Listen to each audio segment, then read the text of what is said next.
Hello students, now today we will study History Chapter 10, Contact with Other Parts of the World. Now many years ago maps did not exist. Now many years ago there were no maps and people not aware of what existed beyond the territory which they occupied, and people were not aware of what was there beyond the places that they lived. Some even believed that the world was flat and one traveled too far he could fall off the edge of the world. And some people also believed that the earth was flat, and if they traveled too far they could fall off the earth.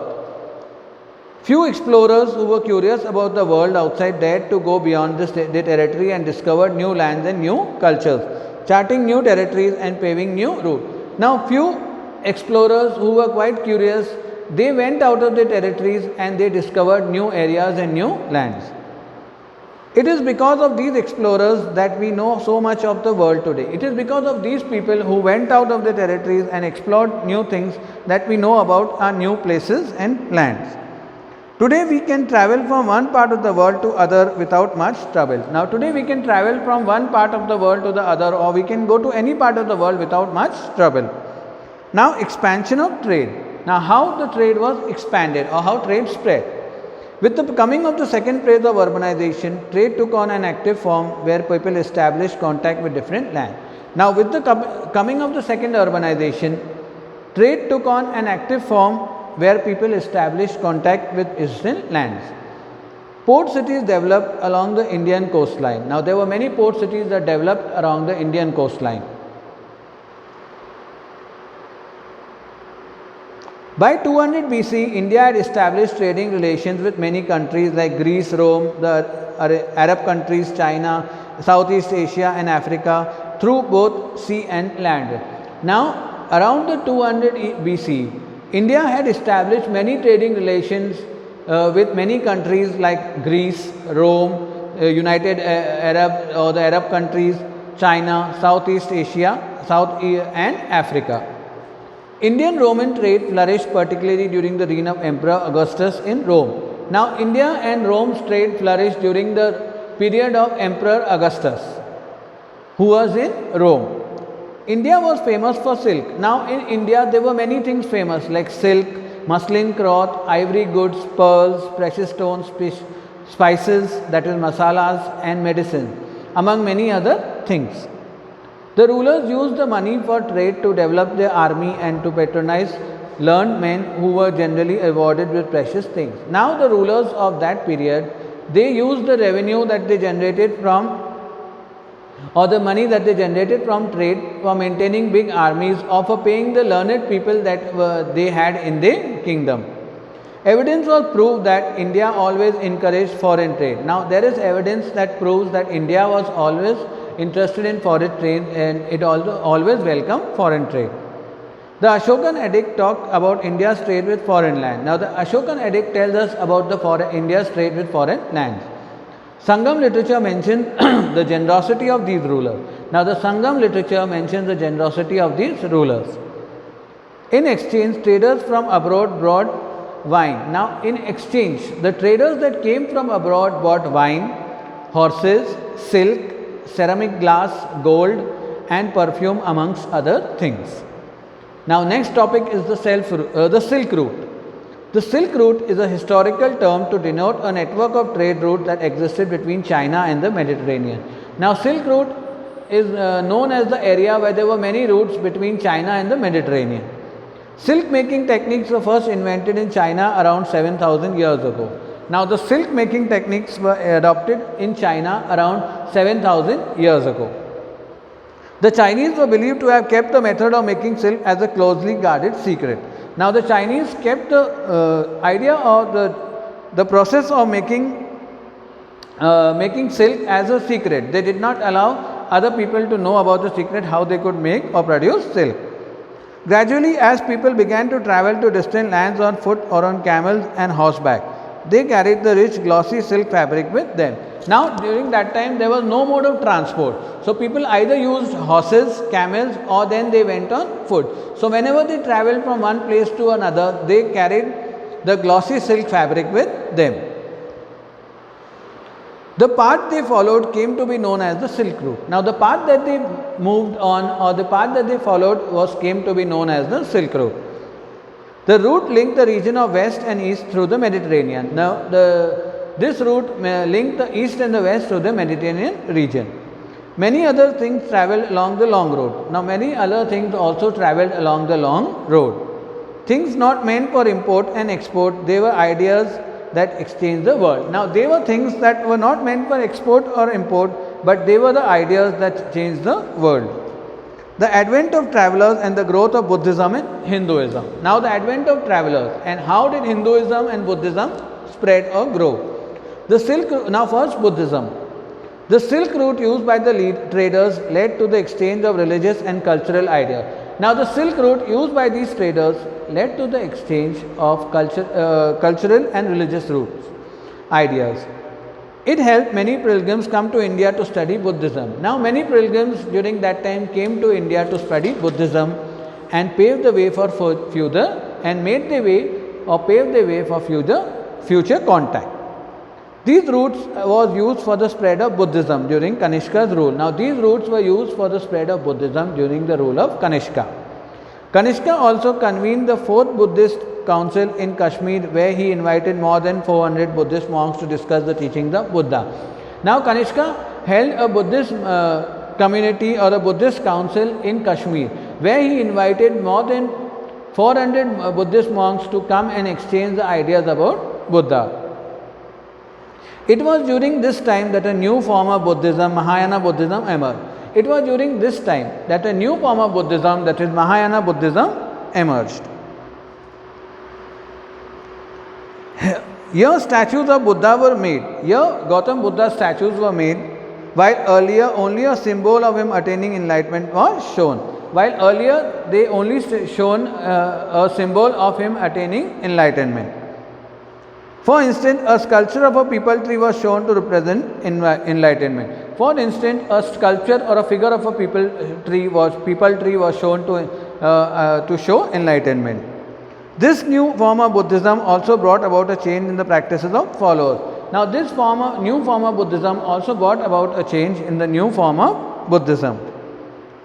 Earlier, the Bodhisattvas also, after attaining enlightenment, lived in isolation and spent their days meditating. Now they stayed on and helped the people. Early days, the people who were learning Buddhism or who were taking up Buddhism, they stayed in isolation and spent their days meditating. But now they stayed on and helped the people. Buddhism spread to many parts of India as well as the world. Now Buddhism spread in many parts of India as well as the world. Emperor Ashoka was one of the first rulers to help spread Buddhism to many parts of the world. As we have read earlier in the early chapters, Emperor Ashoka was the first ruler to help Buddhism spread to India and many parts of the world. Kanishka, the emperor of the Kushana dynasty, in the 2nd century also patronized Buddhism. Now Kanishka, the emperor of the Kushana dynasty, who was in the 2nd century, also patronized Buddhism. He sent missionaries to China and other countries. Now he sent missionaries to China and other countries to spread Buddhism. Several Chinese monks and pilgrims visited India to see the birthplace of Buddha and the place where he attained enlightenment. Now several Chinese monks and pilgrims visited India to see the place where Gautam Buddha was born and where did he attain enlightenment. Fa Hing was one of the Chinese monks who visited India in the 5th century. Now Fa Hing was one of the Chinese monks who visited India in the 5th century. During the rule of Chandragupta Vikramaditya. He came during the rule of Chandragupta Vikramaditya.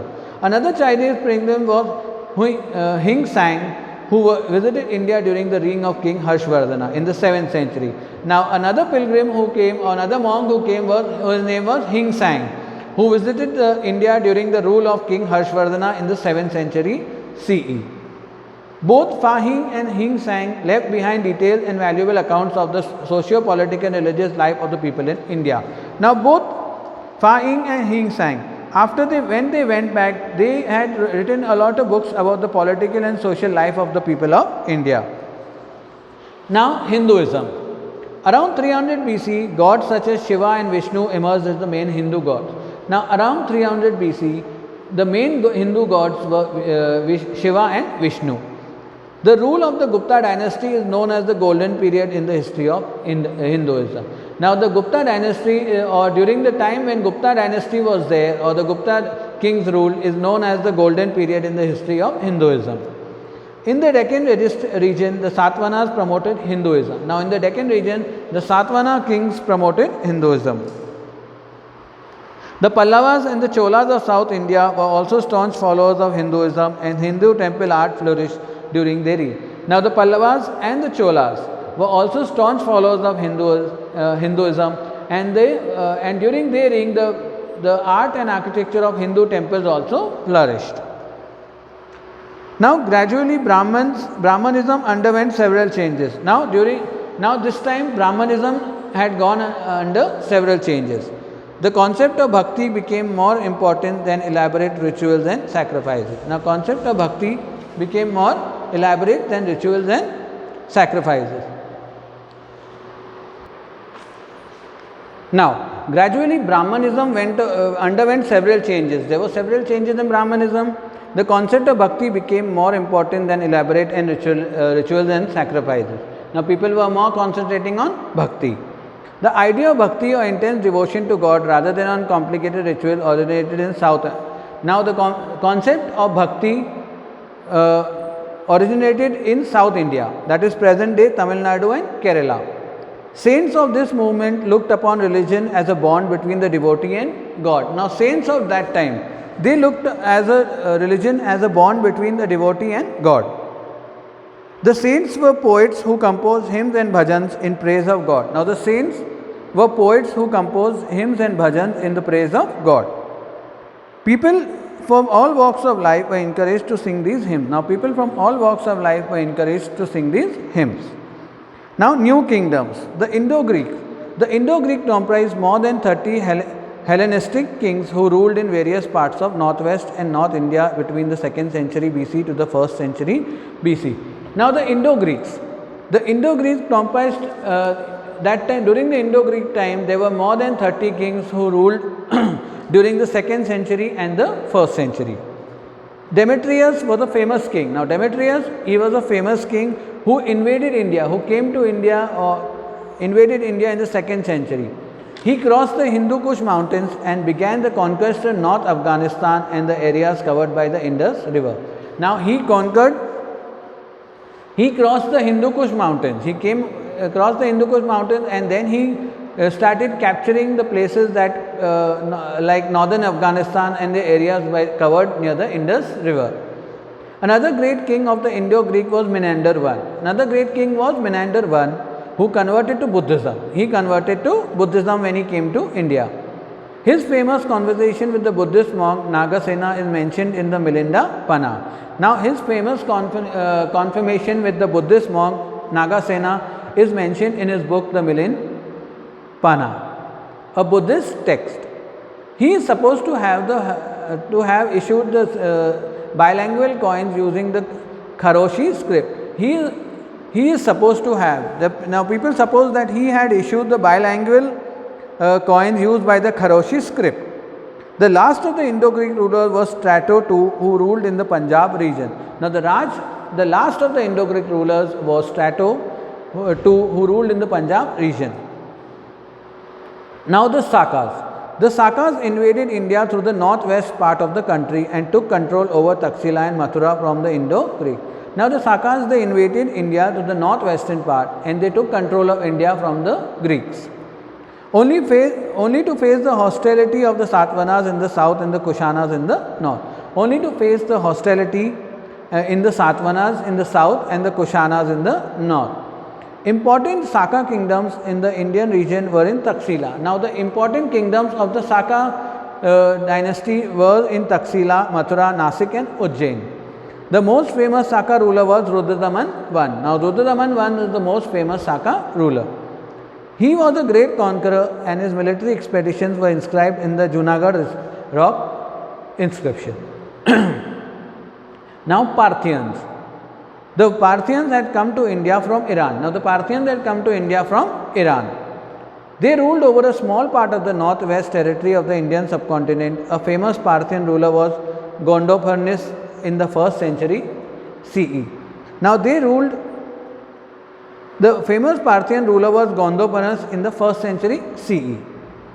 Now Kushanas. The Kushanas were a powerful group of people who ruled North India and had their origin in China. Now the Kushana were the powerful people who ruled the North India and had their origin in China, means they came from China. The most well-known Kushana ruler was Kanishka. Now the most well-known ruler was Kanishka.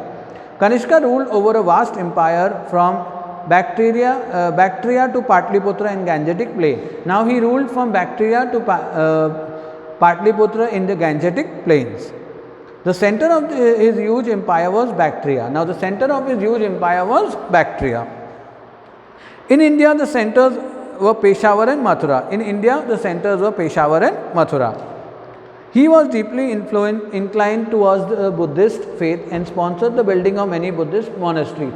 Now he liked the Buddhist faith very much and he sponsored many Buddhist monasteries. It has been recorded that the important meetings of the Buddhist monks took place in Kashmir during his reign. Now, it is being recorded that, as we have read in the early paragraph also, that the many Buddhist meetings took place during his reign. We have ample evidence of trade links existed with China. We have a lot of examples or proof that or evidence that trade links existed with China. Central Asia, Egypt and Rome during the Kushana period, which made the kingdom prosperous. Now the Kushanas, they traded with China, Central Asia, Egypt and Rome, due to which the kingdom was very prosperous. A large number of gold and copper coins bearing Greek, Hindu and Buddhist figures and deities belonging to the Kushana period have been discovered. Now a large number of copper coins that bore the Greek, they had Greek, Hindu and Buddhist figures or deities on them, were recovered from the Kushana period. The Kushana kingdom reached its peak under Kanishka and his successors. Now the Kushana period reached its peak time under Kushana and his successors. The Kushanas were instrumental in spreading Buddhism, particularly Mahayana Buddhism in Central Asia and China. The Kushanas, they spread Mahayana Buddhism in Central Asia and China.